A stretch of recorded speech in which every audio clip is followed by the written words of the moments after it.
Installé au pied d'un talus ou broussailles, murs sauvages, herbeaux s'entrelacent, lieu idéal pour l'araignée qui a tissé sa toile. Sous le regard de sa grande sœur, installée plus en amont sur le versant de l'Adret, elle coule des jours heureux. C'est l'histoire d'une petite zone humide. Elle est terre et eau. Terre noire, à la peau ondulée, nourrie par la décomposition des végétaux qui piègent le carbone ennemi de notre planète. Gorgée d'eau, elle absorbe, stocke ce précieux liquide par temps de pluie. Quand la sécheresse arrive, elle le restitue à la terre qui en a bien besoin. Milieu de vie, le vert est sa couleur préférée. Face aux coups de chaleur de plus en plus fréquents, sa devise, toujours verte, fait d'elle une oasis. Quelques espèces végétales ont élu domicile. Jeu de lumière et jeu d'ombre, la fraîcheur du lieu attire de nombreux habitants. Chacun à son rythme anime cet endroit si reposant.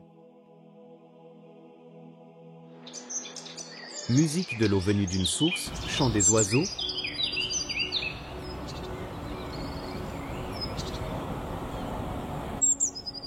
bourdonnement d'insectes, souffle du vent dans les arbres, les notes s'entremêlent et appellent au silence. C'est la biodiversité dans toute sa splendeur et simplicité.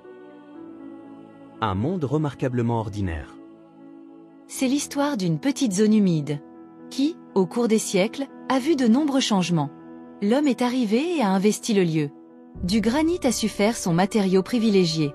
Pierres dressées, posées au cordeau les unes contre les autres, gravissant le flanc de coteaux, imposantes par leur taille, mais en équilibre précaire.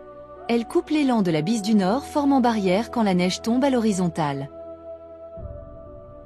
Dame Nature a terminé l'ouvrage en glissant çà et là, des arbres alignés sur les mastodontes. L'alliance homme-nature végétale a fonctionné. Un pan de muret au charme incontestable témoigne de ce temps passé. L'homme est resté. Sur les pentes, il a construit des bâtisses imposantes, réalisé des murs en pierre taillée à la main. Pour vaincre le dénivelé, a imaginé une cascade de terrasses baignées par le soleil du sud. Le village s'est blotti dans les bras chaleureux d'un espace remarquable. Au loin, la rondeur des lignes d'horizon flirte avec le ciel. Pins, sapins, frênes, sycomores, blé d'or, prairies naturelles et humides dévalent le versant en créant une palette de couleurs dans laquelle clochers et maisons se glissent et forgent ainsi une identité paysagère propre à notre pays. C'est l'histoire d'une petite zone humide qui aujourd'hui est en danger. Béton, goudron vont l'engloutir.